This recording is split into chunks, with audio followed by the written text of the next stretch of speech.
the ultimate sales training and acquisitions that you need to know for virtual wholesaling real estate. What's up, guys? Zach Ginn here, and in today's video, I talk with Greg here, and he breaks down exactly his secrets for sales and mastery of acquisitions for virtual wholesaling real estate. Before we get in the video, guys, remember you need to smash that like button and subscribe, and let's get in the video. Yeah. Tell me how can I become the best sales guy possible? Yeah, man. I'd be happy to answer that question. So there's a few like pillars, I think, in sales that trip people up. And the first thing you need to do if you want to be really good at selling is you need to understand that sales is a disqualification process. So like the more people you can get out of your funnel initially, it's going to allow you to spend more time with the right people that you can actually help. So I see a lot of people, they have a difficult time with sellers because they're trying to sell a wrench to a seller who wants a screwdriver. You know what I mean? So you got to get in front of sellers who have a potential problem to solve. And I'm not saying just go for laydowns, because laydowns are far and few between, but you got to make sure that you're disqualifying people who are not a fit for your business. And then once you can do that, so that's step number one. Step number two, when it comes to sales, I'd like to make this really like tactical, is you need to understand that if you're dealing with a home seller, right, they're going to have to basically give up some equity in exchange for an easy, convenient sale. Like that's how like the wholesaling rehabbing business works. Like they're not paying you like a plumber, but they're exchanging equity for some sort of, convenience or speed or whatever the case might be. So you need to get good at asking open-ended questions to find out what the legit problem really is. Like I see a lot of salespeople, like they go in and they ask like really like kind of binary questions. Like, you want to sell quickly, or like, seems like this property is a real issue. Like they kind of make these assumptions and they ask these weird questions. Yeah. And when you ask those questions, like if you ask a binary question, like a yes or no question, you're going to get a yes or no answer, right? Yep. But if you ask an open-ended question, like what's making you think about selling this house, they're going to start telling you all the problems that they're going through. How long has that problem been going on for? So the better you get at asking open-ended questions, the better chance of the pain of the seller coming out, because they're just going to keep talking and talking and talking. And then when they say something, you ask another open-ended question. How long has that been an issue for? What's been the biggest problem with that? And then they're going to keep talking. And then like I was just doing a deal yesterday, and like I was on the phone with the seller for like 45 minutes. I probably said, 45 words maybe. And he did most of the talking. And I was just sitting there like listening, asking questions. So you got to get good at asking open-ended questions. Like that's a big deal in sales. And then the third thing, if you really want to make sure you're closing every closable deal, is you got to make sure that every time you're on a sales call with a seller, there's some sort of next step that's defined. Whether the next step is them reaching out to their brother, them reaching out to their cousin, them signing the contract, them thinking about what price they want. There's got to always be an objective at the end of the sales call. So like when you begin a sales call, you have an agenda. We're going to talk about this. We're going to do that. I'm going to answer questions. And at the end of the sales call, we're going to figure out if we want to take a next step. If we want to take a next step, it's going to look like this. If you want to do it, fine. If you don't want to do it, I'm not going to pressure you. There's no hard sell here at all. And the seller feels like, they're dealing with a professional when you do that. They're not dealing with some novice who has no idea what they're doing. And then you're kind of guiding that sale down, to the end, which is either going to be a deal or a follow-up or whatever. But I think those three things are really like applicable. I think right off the bat, if I got to give you a bonus one, like a negotiation, like ninja tactic, I just did this yesterday actually. And it helped me, really find out, where the seller was at money-wise. Number one, I always love when the seller goes first and they tell me what they want for the house, because it just makes it easier. Like, you know what I mean? Like sometimes like the seller wants less than what I was willing to pay, or vice versa. Like they seem motivated, but they want 100 grand more than what I'm willing to pay. Yeah. So a good question that I love to ask the seller is like, a lot of sellers, I'm sure you see this, Zach. It's like, I don't want to give it away. I want to sell my house quickly, but I don't want to give it away. So I always say, that makes sense, John, the seller. Let me ask you this. What price would you feel like you're giving it away at? And I'm trying to get them to anchor themselves. Oh, well, if I got X for it, that would be giving it away. And now they've kind of given me a number already, and I kind of know what they won't sell for. So they kind of like anchor themselves. So like that's a real good question to ask. Hey, what price would you feel like you're giving this thing away at? And that question, I'm telling you right now, that thing is like a golden bomb, and it works so well just on most sellers.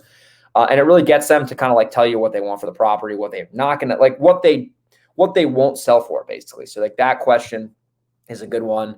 And then like, honestly, besides that question, dude, like a question I always say is like, hey, what do you want for the property? Like, I mean, like I keep it really simple. Like I don't overcomplicate it. Like it's really not that complicated.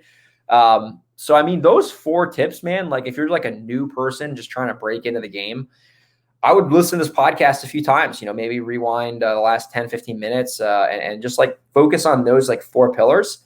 And you'll definitely, have better conversations with sellers. I'm not saying you're going to close everyone, but you're going to have better conversations and they're going to be more intentional. Definitely. It took me 2 years. I'm telling you right now, Greg's giving this info out. It took me 2 years to figure this out.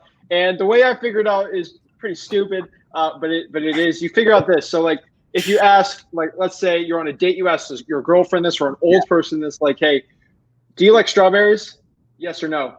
What do you think about strawberries? Oh my God, you'll go for hours. Same thing with your sellers. It's the wording that you do so closely. It just changes everything. And I'm telling you, it's awesome. Man. I used to do that back when I was single, man. I'd go on these dates. I'd sound like a robot, and then I started learning how to like, have real conversations, and like, hey, how, what, like when you say what, how, and why, it's just like I think it's called interrogative. I think I learned that from a book called Start With No. It just gets the person to start talking. Like if you were to say, Greg, what's the best thing that's happened so far to you today? I'd be like, I don't know. I went to the beach and had some bubble tea or whatever. But like, if you were to say, Greg, wasn't that bubble tea really good? You're just kind of putting me into a corner versus asking me what I really think is important, So get really good at asking open-ended questions. It'll be really beneficial in your sales calls. It's all psychology.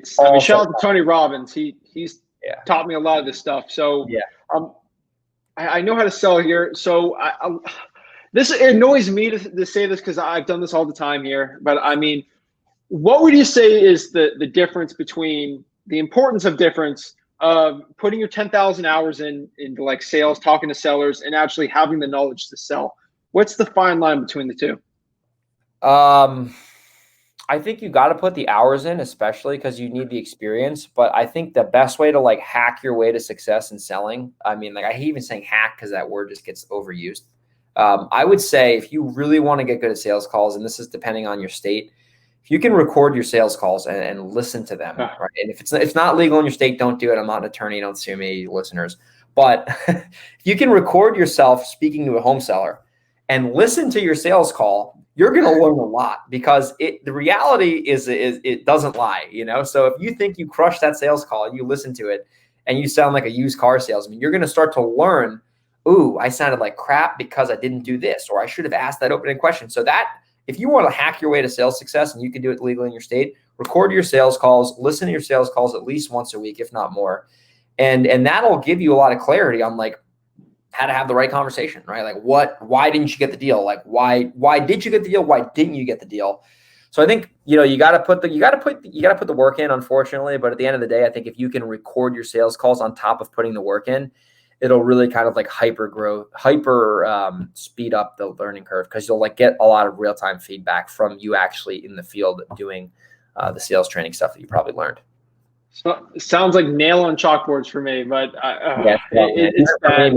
I record my sales calls sometimes and I train my guy and I'm like, dude, like I'm going to probably sound like a knucklehead sometimes, but there's no perfect sales call, If you heard me when I started this business at 17, it was bad. Yeah, it was. I was probably voice cracks. Oh my gosh! But you were young, dude. Better. Holy shit! I mean, I can't. You're 17, man. That's so impressive. I was. My dad had a. I'm telling you, my dad has signed the contract for me at my appointment, but that's for another story. But I legally couldn't do that. But thank you so much for watching that video today. If you want more free value for wholesaling real estate, remember to smash that like button and subscribe.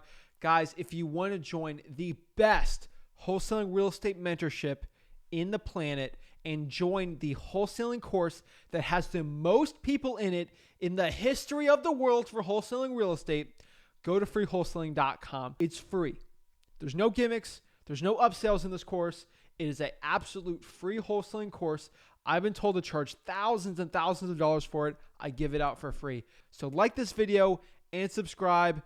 Join the movement for wholesaling real estate and go to freewholesaling.com and join my Wholesaling Houses for Real Facebook group. That is the largest mastermind in the country of like-minded wholesaling entrepreneurs who want to get connected absolutely for free and learn wholesaling real estate. Guys, I'll hope to see you there. Thank you so much, and I can't wait to see you in the next video. Have a blessed one.